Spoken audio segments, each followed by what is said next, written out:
Howdy folks, Wayne Davis here. This month I want to talk a little bit about hook selection and field testing hooks. So I tinker around in the bait business a little bit. So I've been field testing and tinkering around with hooks for the little darters right here, little small twitch bait. Very effective bait, by the way. So what I do, I'll reach out to manufacturers, hook manufacturers, and they'll send me some samples. I'll get all the samples in, and then I'll install them on the darters. I don't want a hook that's too thin, too thick. I do want a black nickel hook, and I don't want it to rust very much. So I do very, very little cleaning of these lures once I fish them, right? I just let them hang. A little bit of water gets on them when I'm spraying the boat down, but whatever. So what I'll do, I'll get the darters in, get the hooks on, write down in a Sharpie, model number on each darter. Write down the model number, and then I get to work, right? I get out there and start fishing. For the application down here in Port Mansfield, I don't really want a lure to rise up. I don't really want a lure to sink down too fast. I want to be able to control that lure.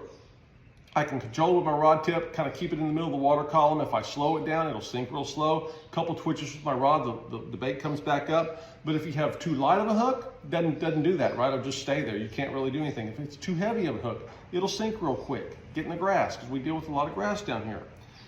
So I've gone through these. Some you can rule out real quick. The lure's too thin, you catch a fish with it, the hook bends, breaks, whatever, set that one aside. Next, the lure sinks too quickly. That means the hook is too heavy, too thick, something's off.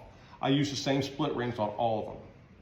I try to get as consistent as I can when I rig them. So here's one right here that I've been fishing about 25 days. This one performs very, very well. Model number's written on the side of it. And this one right here, as you can see, it has very, very little rust. Very little fresh water's touched this bait. So I'm pleased with the lack of rust showing up on this hook. It's strong. It doesn't sink too fast. It doesn't float back up. It just seems to be about right. The size is about right for this. And it's very strong hook, black nickel. Happy with this. All these others I can discard on the side.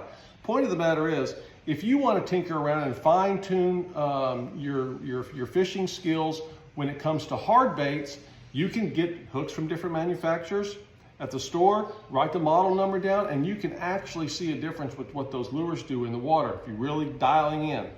So what I'll do, I'll find out, hey, this is the hook that I want to do. I'll order in bulk, and we'll get these into production. That's how I do it. It's pretty neat to see it right down on the lure. People say, hey, what are you doing with all those numbers on the side of the lure? So I'm field testing hooks right now to see which one's going to be the best. We have a high salinity in Port Mansfield, so if it rusts very little, you know you've got a good hook. Black nickel stays sharp. So you put all these variables in play, document your hooks and what model number on a piece of paper, compare it to your lure, and then you move forward with the hooks that match your bait perfectly. So I hope this little tip helped. It could help you when you want to fine tune your fishing skills out on the flats with hard baits. And look forward to hearing any feedback that you might have. Thanks.